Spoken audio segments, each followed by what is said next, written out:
sit down. I'm kind of moving the mic. I'm short, as you see. Therefore, we've got to get this a little lower. It's wonderful to see you all. You don't know how it bolsters my heart, because when I was a beginning poet, there were no rooms filled with so much bounty.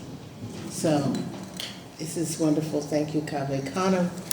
And I don't know who that woman was that Dante was describing. Because when I sit down to write, it's only me and the page and the void and all of that stuff. And just last week, I was sitting at a desk in Germany, revising this talk, while looking out over the miracle that is Berlin. It's a city that was once split, as you know, into two estranged worlds and then rejoined into a new and vibrant creation, larger than the sum of its parts. And I caught myself thinking about the difference between our word for craft and its German almost homonym, Kraft, which means power, strength. And this led me, of course, because I'm an etymology freak, this led me to look up the etymology of our word for craft. And indeed, it does stem from the Proto-Germanic craftus. But in time, the meaning shifted to encompass not only physical strength, but mental endurance, as in Dear Lord, give me strength, like Lieber Gott, give me Kraft, as well as dexterity, both the physical and the mental, nimble fingers and nimble intelligence. Now, a snide observer might consider my curiosity, etymologically speaking, as an artist's way of procrastinating, and perhaps it is, but there's one thing I've grown to understand in my 50-plus years of pursuing what Dylan Thomas calls our craft and sullen art, and it's this: trust the tickle. Keep your senses open and follow that tickle, that glimmer, wherever it leads.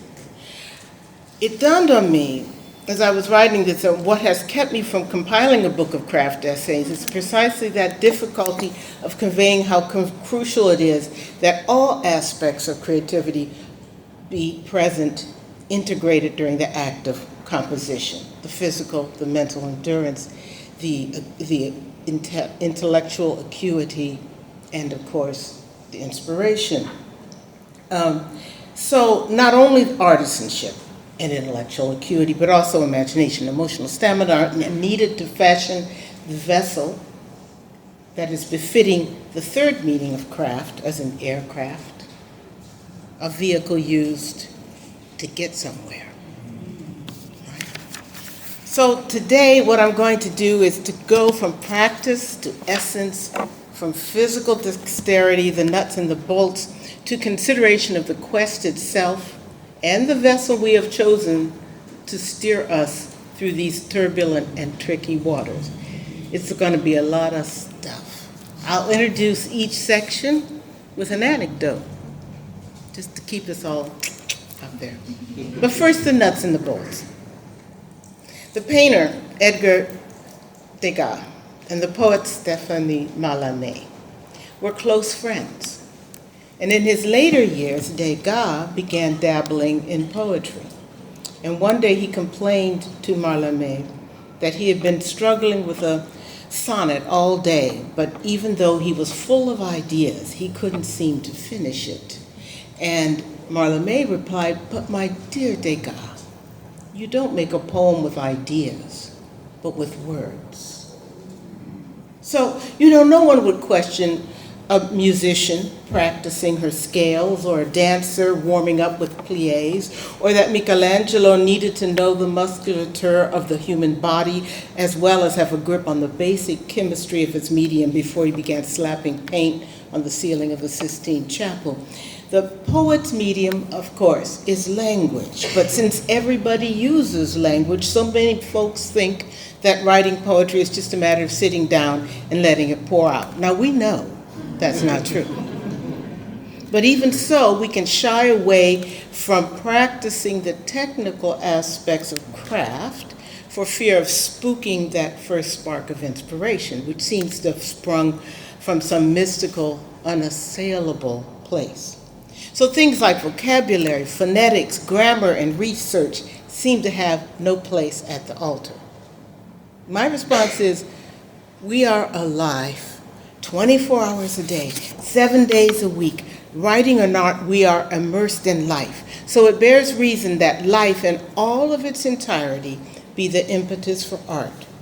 Craft supplies the tools to tackle the art.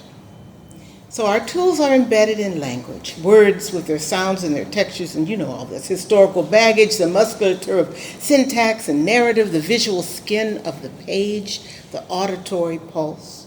Words become palpable through precisely this multidimensionality. They can be sensuous as well as intellectual. And I have this posted on my desk at home in Virginia. It's a sentence from Eudora Welty's One Writer's Beginnings. And she writes about eating a grape. And she says, quote, "Held in the mouth, the moon became a word. It had the roundness of a Concord grape."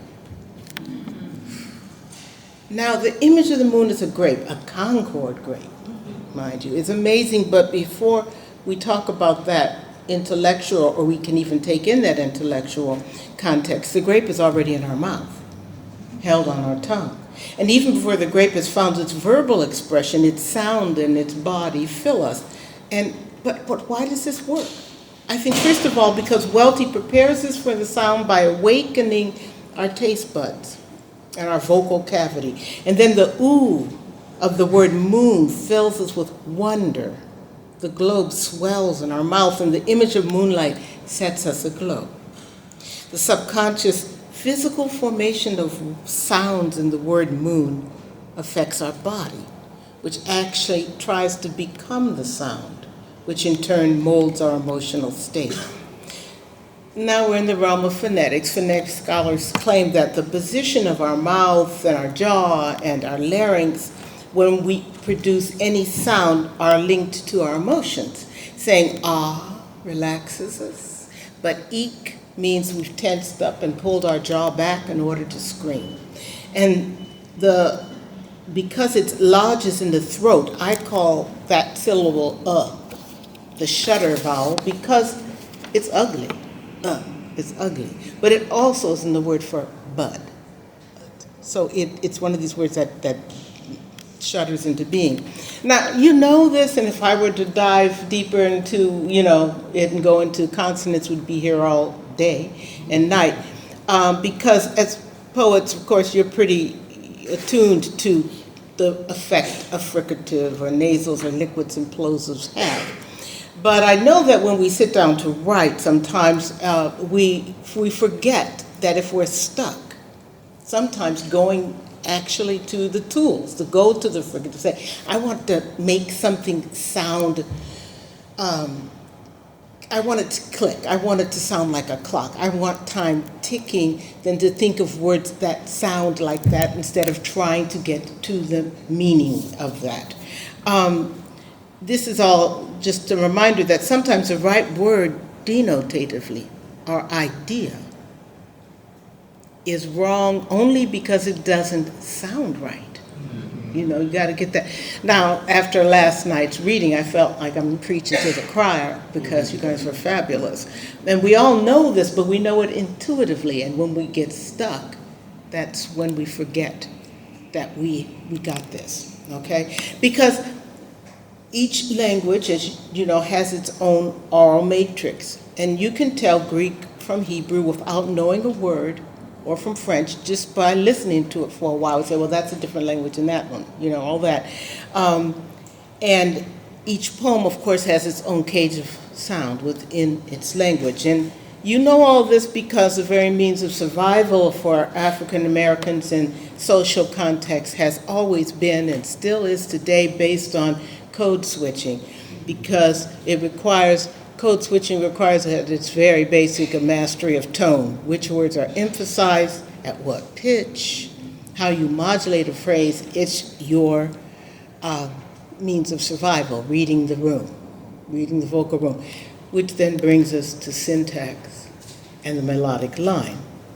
Because when we talk about the line, we have to consider all of it, the sound it builds, where it ends, what silence it leaves. You all know, of course, every poem has a unique silhouette as well. It can be skinny, it can sound agitated, tercets look like you have to keep going, all of that kind of stuff. This stuff can help you, and I know does help you when you're trying to get an idea across, but you don't know quite how to do it.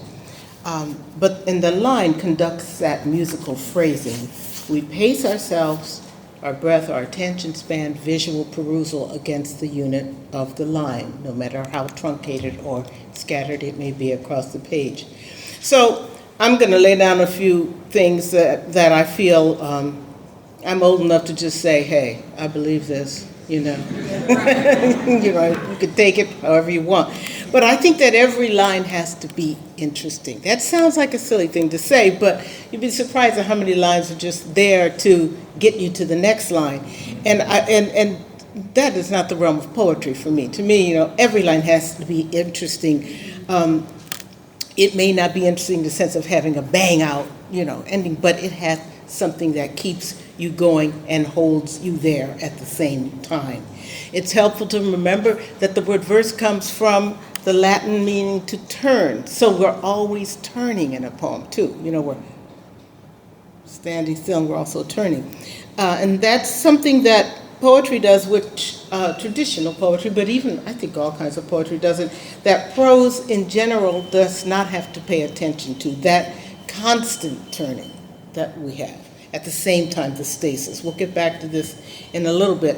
But I wanted to talk about the line because a lot of people have asked me, you know, well, you know, where do I end the line? And you have such great enjambments, you know, how do you do it? And I have to say, well, you know, every line is different. You know, everything is, but it has to be interesting. I often think of, well, Mary Oliver once said that the most important point in the line is at the end of the line. But then she turned around and said, and the second most important is at the beginning of the line. And, you know, and I'm like, okay. But because the end of the line, you know, demands a pause, however brief or trenchant. It can be as long as a drawn breath or as short as a gasp or as rushed as a hiccup. But the pause is there, and you must get over it somehow. And there's lots of schools of thought of where we break the line. One of the ones that I really don't like, I'm sorry guys, is ending on what I call the helper words, like an article or a preposition or a pronoun, you know, which then forces us to read on. It's true. And it lends emphasis to the beginning of the next line, but it also looks ragged. It looks prose-like. And it's an admission that you just failed to solve this dilemma. This is one of the things. I'm sorry, yeah. There are times, of course, when it works. But to know that's what you got to get over is what you got to think about. Now, the preposition, the problem is the prepositions are often at the beginning of the line. And I suffer from this. You know, there's always, boom, there it is, a prepositional phrase. And it can help you maintain that kind of everyday syntactical, you know, composition, but it also can be plotting. So, and can look kind of workaday. Yeah, I know, it's so terrible. And then of course, there's this brilliant things where you use that line break to syncopate and that to truncate it, like, of course, Gwendolyn Brooks, We Real Cool. You know, that's just brilliant. She said, this is our dilemma. But the only healthy answer, I think, is to quote Zora Neale Hurston and to say, you got to go there to know there. You got to walk the line. You got to know it. And that's why I think often in revision, I'm pacing, I'm looking around, I'm saying the line, I'm saying it differently, I'm doing all this kind of stuff. And that's it can help when you're stuck. And of course, there's punctuation, yay, which of course is one of the most versatile instruments in our toolbox. And because we don't have, as poets, the voice that emanates from the written unit of language does not have visual clues or auditory clues. You can do it when you're reading, but you want someone to be able to look at it and read it and feel it the same way. We can't shrug our shoulders to suggest that the tongue is uttering what is not true. And we can't we can't shout or whisper unless we use all caps or italics, and sometimes that can get overly dramatic, but it does help. But enjambment really can help arrest the momentum and let you know where you're going. To know that if a line is stopped in the middle, if the narrative of the sentence pulls you along, and then punctuation is in the middle of that sentence, it tells us a lot about what to hold on to. I don't know, I should skip this. I want to get some questions, and I know that we're going to, I'm going to get into a point where it will take too long. But one of the things I just love to do with students is talk about punctuation. I'm not talking about what they're trying to get at in the poem, because we all know how difficult that is. But to say, well, is a comma good here, or is a dash? How long do you want? Do you want us to balance those two sides? Do you want us to have a... So it's helpful when you're sitting there and you're trying to get at something, to play around with the punctuation as well, to see how it changes your emphasis. So in the end, of course, what we all want is that the poem orchestrating the mood by using all of this stuff, punctuation, lineation, phonetics, all that stuff, to influence the breathing of our reader, so that they are breathing with that poem. And when they read along, they don't have to read it aloud, because they can hear it in their head. They can feel it in their body. And that's what we're doing. Now, silence, of course, is always there. It's underneath everything. The more we talk, the more we write, to my mind, the bigger that silence looms underneath. The words are kind of like stepping stones, across a dark abyss. I know I'm getting a little dark here. And language forms a bridge across that river, but the true joy of poetry, it allows us to acknowledge that silence, the things we can't seem to say, seem to express, but we're trying to, as we walk across, as we make it across. And those of us who are listening to that poem feel like we're being led across that abyss. And that's one of the mysteries of the poem. So now we're going to get to the mystical part. Our second anecdote involves a visual poet, a visual artist and a poet as well. In 1902, Rainer Maria Rilke was assigned the job of writing a biography of Rodin. And he went off to Paris. Now, this was the original odd couple.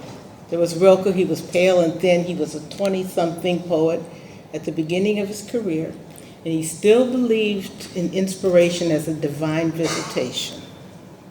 And then you have Auguste Rodin, who was already famous. He was an artist in his 60s. He didn't discriminate between imagination and hard work.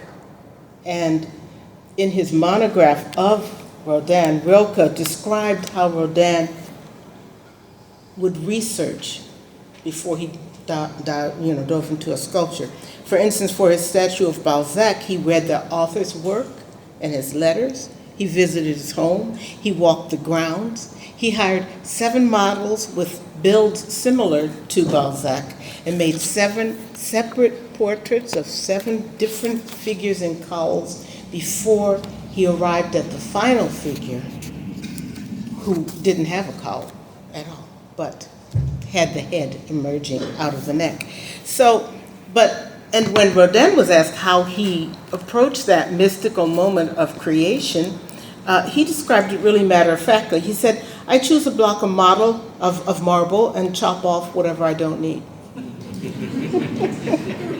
Of course, there's a lot of cunning in that statement, because according to witnesses, he would circle the stone, listening and looking into it. And it wasn't a matter of forcing the stone to his will as extracting what it had to give. He chopped off what he didn't need. And of course, all this, though, would happen after he researched his subject and had observed the play of light across a curve of a cheek and noted which muscles worked to create gesture. Only then did he begin. He said, I invent nothing, I rediscover.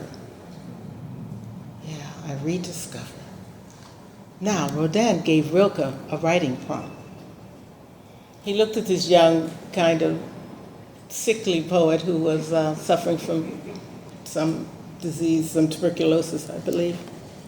And he said, I want you to go out.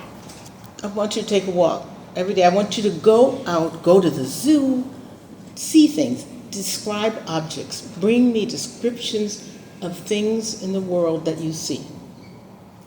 And Rilke did it, and that was the basis of his 2 volumes, Dinggedichte, the poems of things, the most famous being the archaic torso of Apollo, I Must Change My Life, and The Leopard. But there are others. I love the Bed of Roses, or the Bowl of Roses as well. So we think of Rilke as this ethereal poet who wrote about the angels, right, in the elegies, but his first breakthrough came through because this mentor of his emphasized the physical world and told the wordsmith to find transcendence through ordinary objects. So you go, so you're stuck. You look. You go out into the world. You just look at it and describe something as thoroughly, as deeply as you can.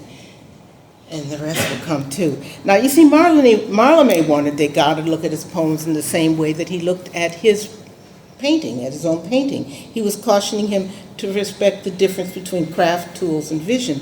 And similarly, Rodin was cautioning Rilke to remember the physical world while listening to the silence within all surfaces. So whether you start writing from the physical, observations in the field, or autobiography, or historical events, until the poem takes hold and a larger presence takes over, you're working for that. Or you might start with an emotion, raging at an injustice, loving about a love that was never requited, sorrow or even boredom, but that emotion must learn to embrace its medium as well in order to grow.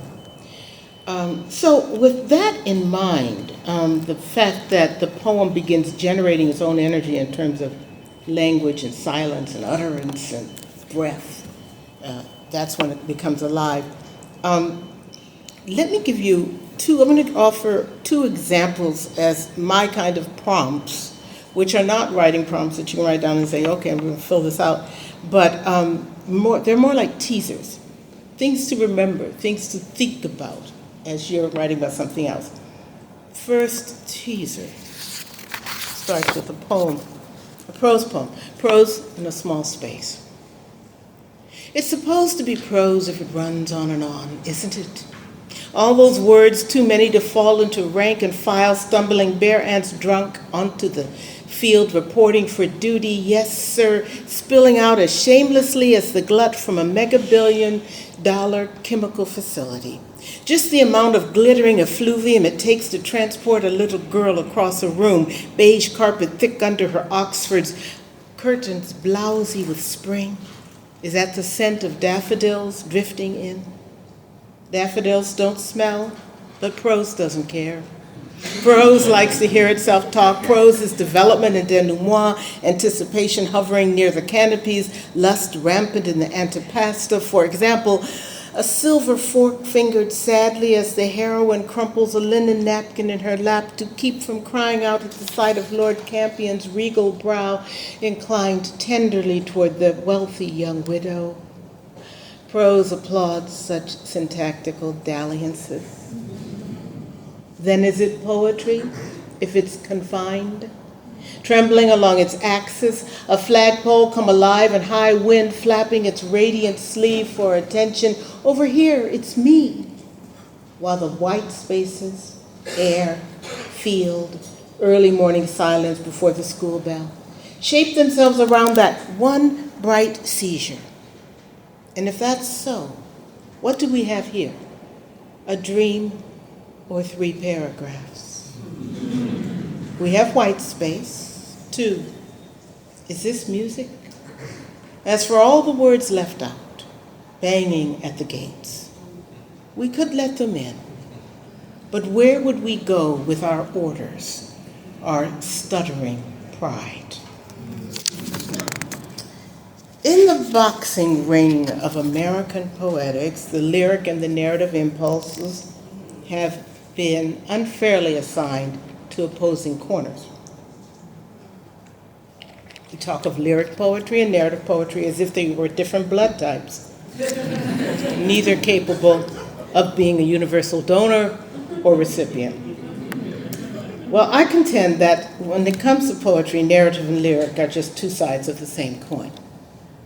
So let's talk a bit about the term we think we know, because narrative is a story, something told. It is, the Cambridge Dictionary defines it as a description of a series of events or a particular way of explaining or understanding events.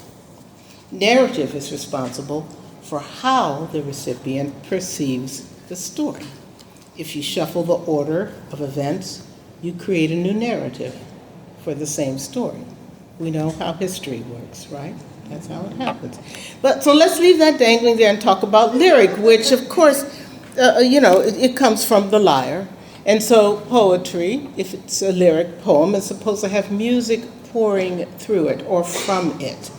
It has grown to mean a short poem, or a poem that expresses personal emotion. It's subjective, supposedly, but personal, and usually written in the first person and all of that. But I contend, well, if you think about the pantheon of the ancient Greeks, who have a god for everything, inspiration is managed by 9 muses, not just one, and each one has a specific area. So you've got Erato, who's the lyric poet. That's the one on my license, my plate of my car, actually, Erato. And then there's another muse, Calliope, who was a muse for epic poetry. But, you have to also consider that the muses were sisters, 9 sisters. This means they got in each other's hair. Sometimes they would freeze each other out, then they'd turn around and fight like alley cats. But they shared DNA. And from time to time, they could arrive at a consensus that's deeper than anything else. So I would think that what is so different between Erato, who is a muse of love poetry too, and Calliope, who not only was a muse of epic poetry, but was also the lover of Ares, the god of war. Wrap your mind around that. And then she produced several sons, among them Orpheus, renowned for his beautiful songs. So you have song and story, love and lyric are all intertwined. To wrap this in a more personal way and to deliver that more personal way, let me talk about 2 things that really influenced me when I was younger, and though not in an overtly literary way. These 2 traditions in my were storytelling, elders, and singing hymns in church. Now, in the Black community that I grew up in, they really cherished musical prowess, and the place where you could display your vocal talent for free was the AME Zion Church that my family attended religiously in every sense of that word. So we had 3 choirs, not just one, we had 3 choirs. We had the gospel choir, which was responsible for the more traditional spirituals, and then you had the upwardly mobile young bushy folks who demonstrated their range by putting a classical spin on standards. They had, music, and they tried to sing it. And then there was the youth choir, which was home for the fast girls. Yeah. My parents wouldn't let me join the youth choir. And it was insubordinate boys and all the wannabe Whitney Houstons and Barry Whites trying to out-croon one another. They were all grace notes, no melody.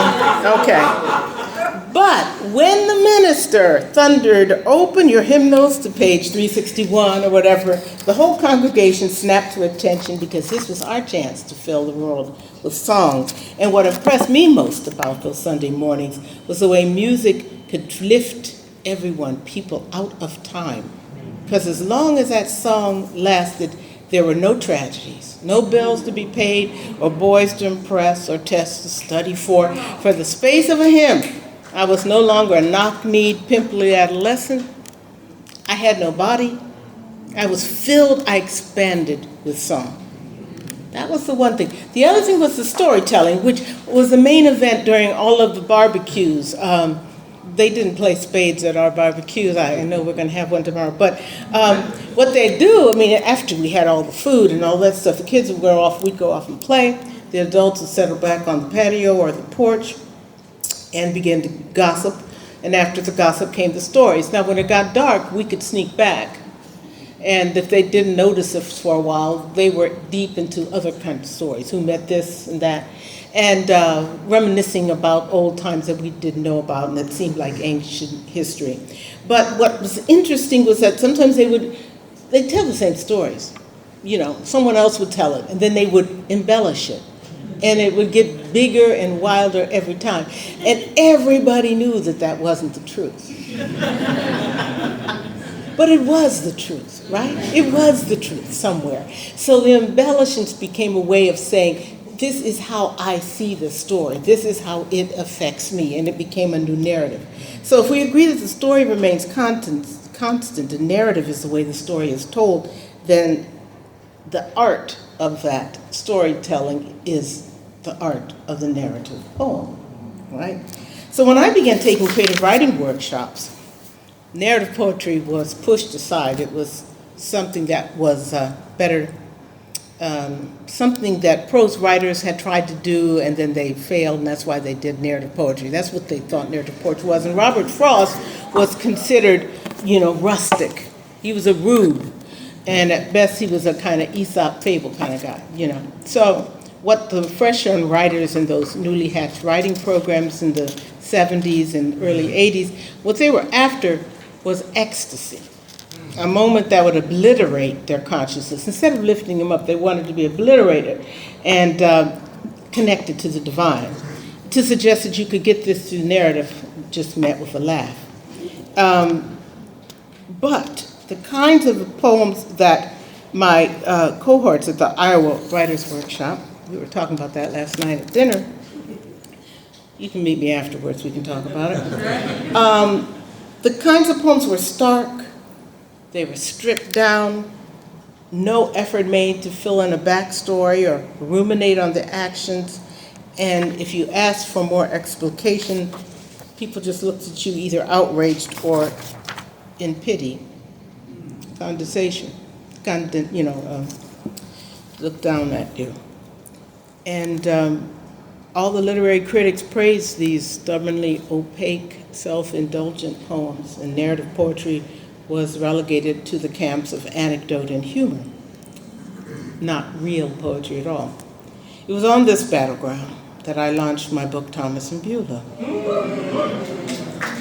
I remember my poetry professor at Iowa, Stanley Plumley, who was a savior in a way. He said one day before we went into workshop, he said, well, either we all get strung up, you and I get strung up, or this will work. He knew that this was going to be rough. Many people have said that this is a narrative book, that this is, it offers us a narrative. But each poem also describes a singular moment. Yeah. right? There's a singular moment. Thomas looking up at the northern lights, Beulah dusting and remembering a young love. And these moments are along a trajectory. So I was trying to consciously juxtapose a lyric flash against narrative thrust. Can you say that again? Sorry. Yeah, I was trying to juxtapose lyric flash against narrative thrust by stringing these contemplative moments like beads on a necklace or stones across that river, all right? Two sides of the same coin. In a narrative poem, a story is told on the surface while the emotions are throbbing underneath, all that talk and action. And in a lyric poem, a moment is frozen in time, and the speaker contemplates the circumstances within that suspension. But if you think about it, okay, you want me to say that again? Okay, all right. No, you're spitting right now. All right. What? Okay, two sides of the same coin. In a narrative poem, a story is being told on the surface while the emotions of those involved are throbbing underneath, all that action. In a lyric poem, a moment is frozen in time and the speaker contemplates the details of her circumstances within that suspension. And though it feels direct and intimate, if you think about it, read it carefully, you can sense the pressure of time on that poetic bubble. Even in a lyric poem, you're going to have to step out of that charmed sphere at the end and enter life again. Ah, goodness. Let me jump, because I want to get to your... Don't rush. Then let me read this poem from Thomas and Beulah. This is the very first poem in the book. And it feels like a very narrative poem. It is a narrative. It has a narrative. The event. Ever since they'd left the Tennessee Ridge with nothing to boast of but good looks and a mandolin, the two Negroes leaning on the rail of a riverboat were inseparable. Lem plucked to Thomas's silver falsetto. But the night was hot and they were drunk. They spat where the wheel churned mud and moonlight. They called to the tarantulas down among the bananas to come out and dance. You're so fine and mighty. Let's see what you can do, said Thomas, pointing to a tree-capped island. Lem stripped, spoke easy. Them's chestnuts, I believe. Dove quick as a gasp. Thomas, dry on deck, saw the green crown shake as the island slipped under, dissolved in the thickening stream. At his feet, a stinking circle of rags, the half-shell mandolin. Where the wheel turned, the water gently shirred. Now, even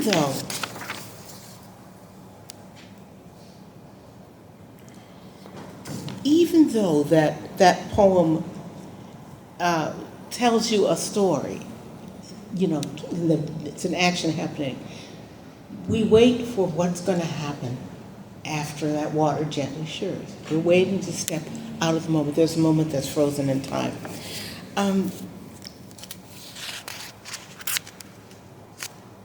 Here's another way to look at it. When my granddaughter was 4, she's 12 now, so she's a tween and she doesn't talk to people like us anymore. But when she was 4, she began attending a French immersion preschool.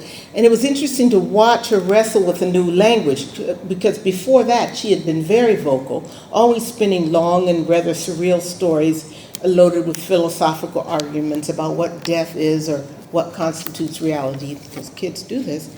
But for a long time, over a year at the French Academy, she refused to speak French at home in school.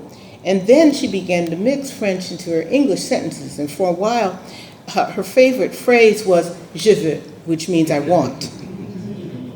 Don't we all? She might say je veux carry moi, meaning I want you to carry me, or je want du lait, I want milk. But that little person would sometimes just simply stand in the middle of the room and shout, je veux, je veux.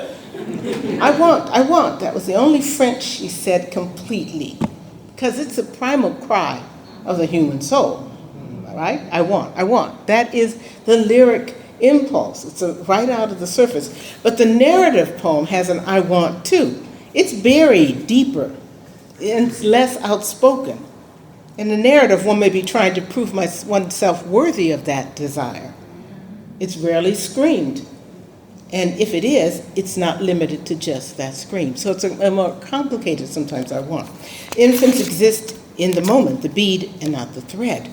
They live in the lyric mode, taking note of what is around them. And then gradually, as the infant discovers that she has a form which is distinct from the rest of the world, she begins to formulate that complex relationship of what the lyric is. I sing because I am myself, and I want to project that feeling onto what is out there. And as the toddler grows, he tries to fit his impressions into a narrative that makes sense to the rest of the world. So we begin to justify ourselves to the world. And this is the moment where you have both the self-reflection and the narrative all boiled into one. But then as we grow older, we tend to define ourselves solely in terms of narrative, right? Fitting ourselves into a story. And what does that happen? What does that leave us with in terms of poetry? We sit down to the page and suddenly we can't think of how to write because we have fit ourselves into a story and now we are bursting out of it in order to write for a moment. So it's helpful to remember that we can burst out of it in what is going on. Very quickly, I'm going to give you the second teaser and read a poem, and then I'm going to ask for a few questions. Maybe we can have a little talk. This one, I want to say that there's no such thing as the persona poem. Okay? No such thing as a persona poem. The corollary, of course, is that every poem is a persona poem. All right? You know, I'm often categorized as a persona poet, a poet who writes a lot of persona, as if I'm a puppeteer hiding behind the scenes. But the truth is that I've never felt closer to my true self than when I'm writing, quote unquote, in persona.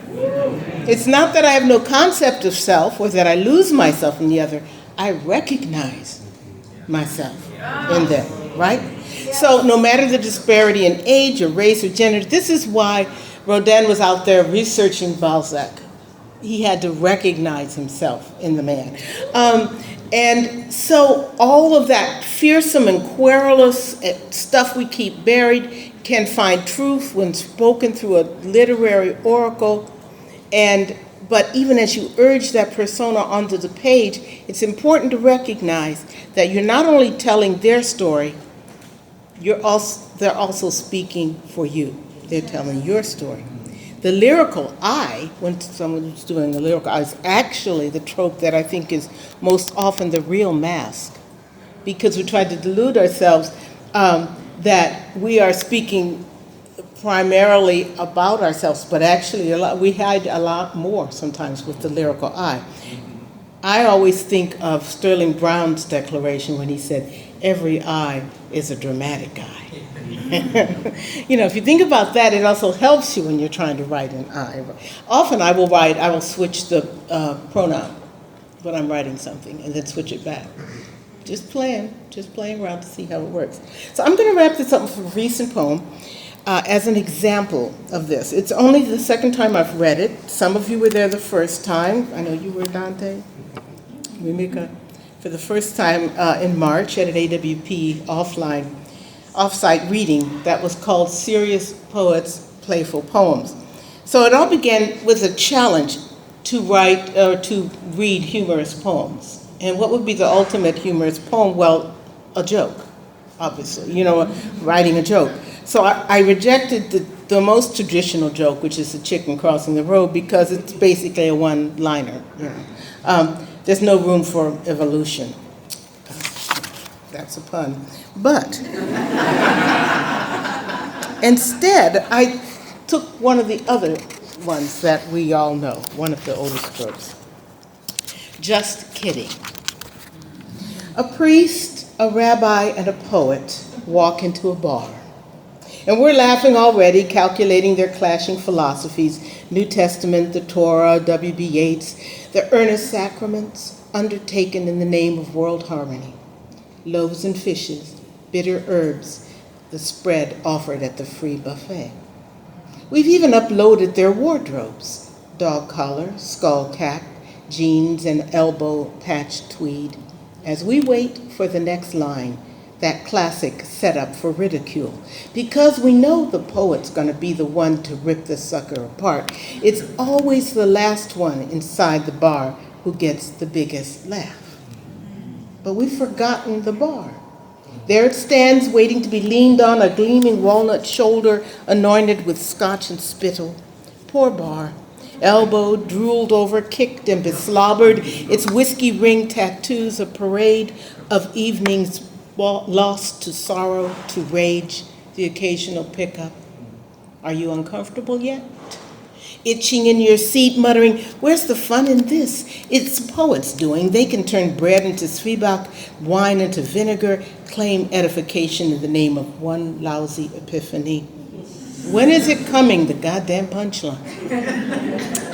There goes one to the gut. A priest, a rabbi, and a poet at the bar. What'll it be? Old-fashioned, Negroni, Moscow Mule? You decide. They don't speak. They aren't acquainted.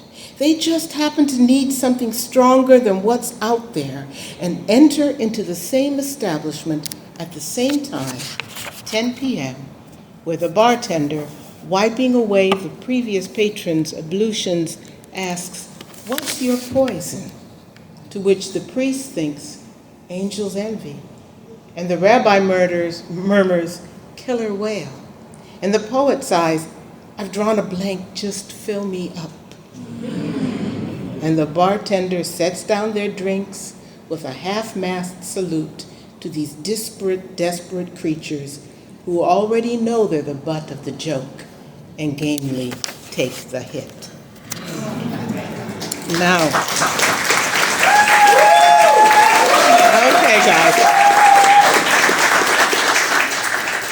Now, choosing the poet as that third person, Sona, is perilously close to the mask of the lyrical eye. But before I could get lost in that, I began rummaging through my toolbox, words that sounded messy and forlorn, like beslobbered and whiskey ring.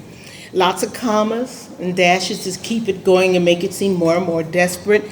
And, of course, drawing on the Western mythology of threes, the three souls, the three drinks, the three wishes, all of that stuff helped me along. It helped me with these stock characters. But in the end, I was all of them, right? I felt like I was all of them. And they were as close to my persona, just fill me up, right, that I could get. But what rules over all of these things, narrative, lyric, all of these poems, is time. Time rules over it. A comic would call it timing. That burst of relief from the joke comes to an end and sends us back to our ordinary lives. The world is outside that door, but the world is inside that bar too, right? And each customer is in a bubble of their own making. And in the center is the soul crying, I want, I want.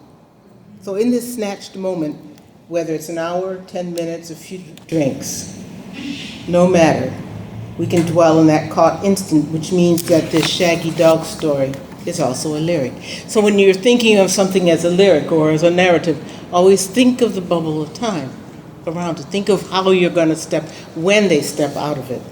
And to remember, and I'm going to end with something that has really helped me, because the thing is, all of this stuff, this is for, you're revising, you're getting stuck, you're doing all the kind of things.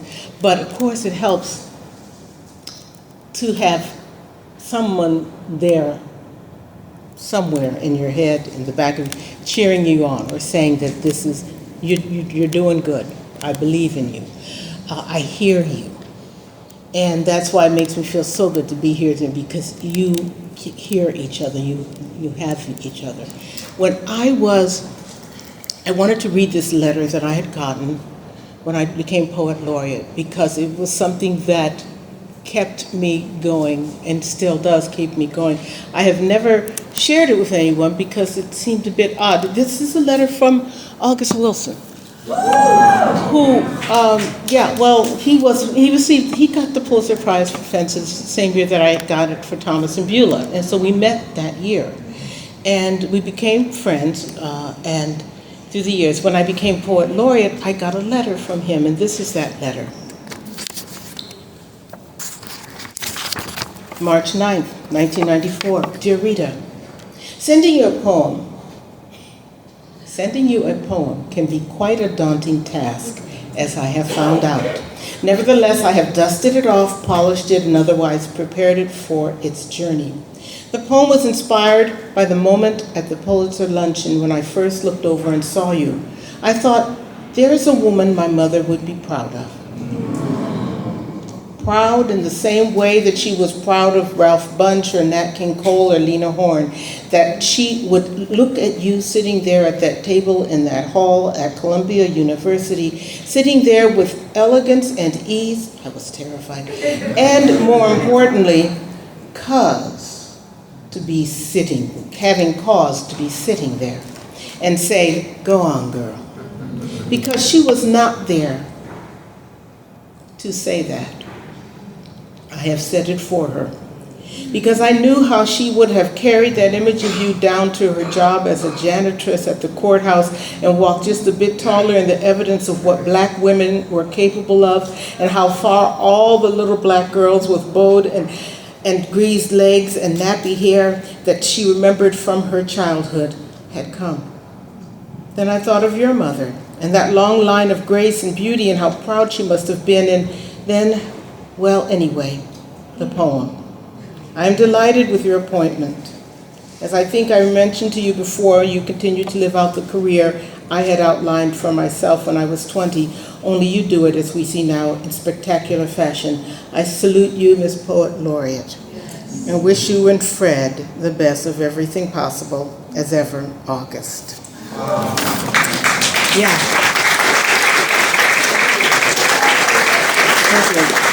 I'll read the poem tonight. I think, it was with other poems, but I would love to open this to questions if we have a little time. Okay, great, because I really want to do that. Put on my glasses so I can see you. Please just leap up and ask a question. Oh. Hello, Ms. Dove. Hello, sir. Hello. First of all, just thank you for everything, especially all that on the lyric versus narrative. I mean, that's going on everybody's syllabus, I feel like. I wanted to ask, is there anything you changed your mind on? Anything that at first maybe you rejected it from your practice or didn't see the use, that as you continued writing, you said, you know what, I needed to reconsider my relationship to that tool, that whatever it may be? That's a great question, because I think that I have, and usually it's a kind of a discovery. I didn't realize that I had kept it out of my toolbox for a long time, because I was so concerned about bringing that narrative impulse and the lyric impulse together. I had rejected a pure short lyric poem for a long time, and then consciously said, okay, it is time to go there because you've been avoiding it.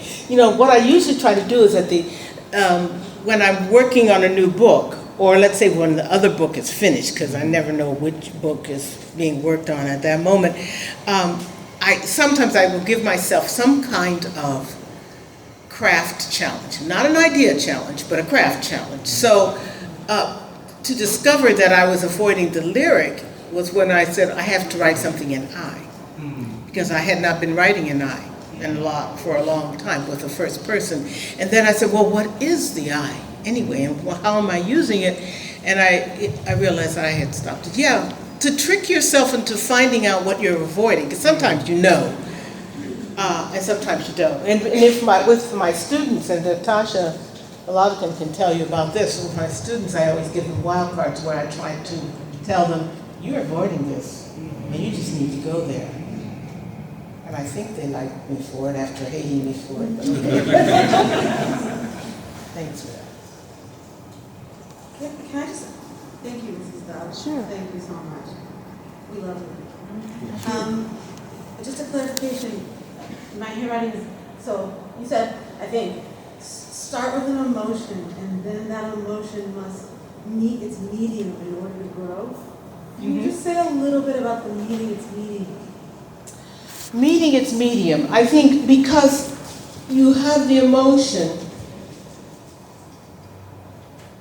and you're pouring it out, and it's good to remember how you can use your language, how the words sound, whether you're going to make it consciously into a poem that moves fast.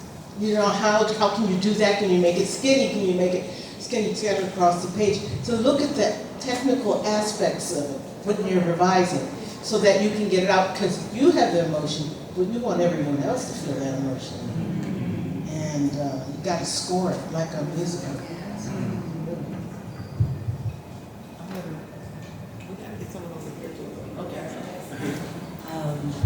Thank you so much for everything, first of all. Hearing the letter that August Wilson wrote to you was just so moving. And what I kept thinking about was how well he understood you in that moment. And it seems to me that it took a long time before the people who were your colleagues and who were around you understood you.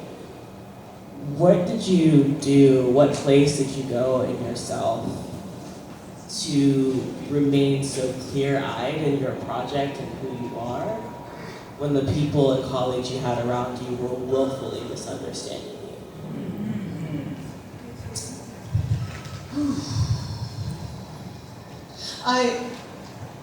You're correct.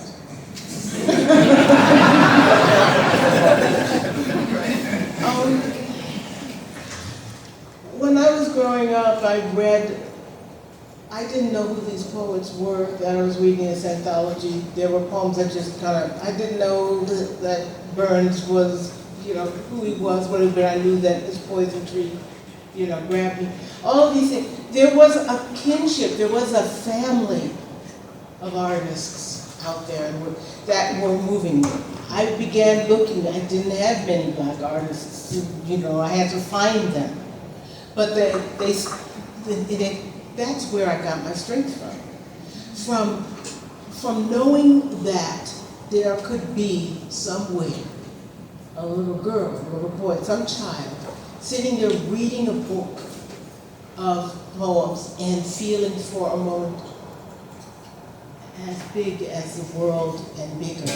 And that was my family for a long time. There were, of course, people who would help me around. My father, who said you got to be 150% prepared, that would leave 70, maybe, if you're lucky.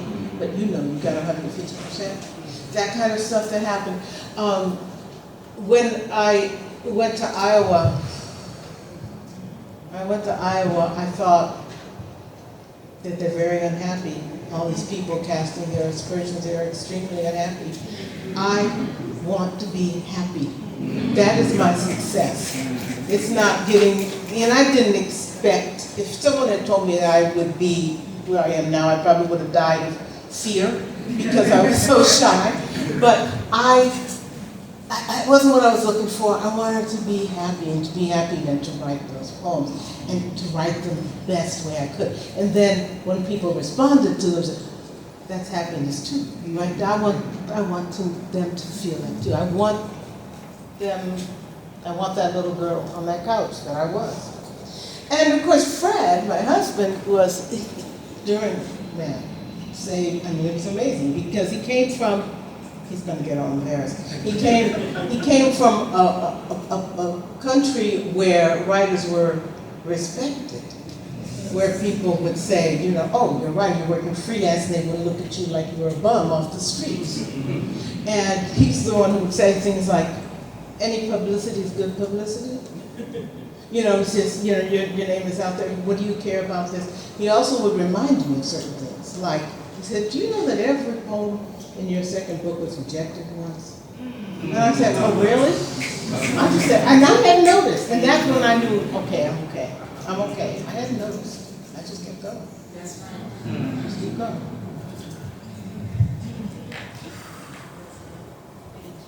Thank you.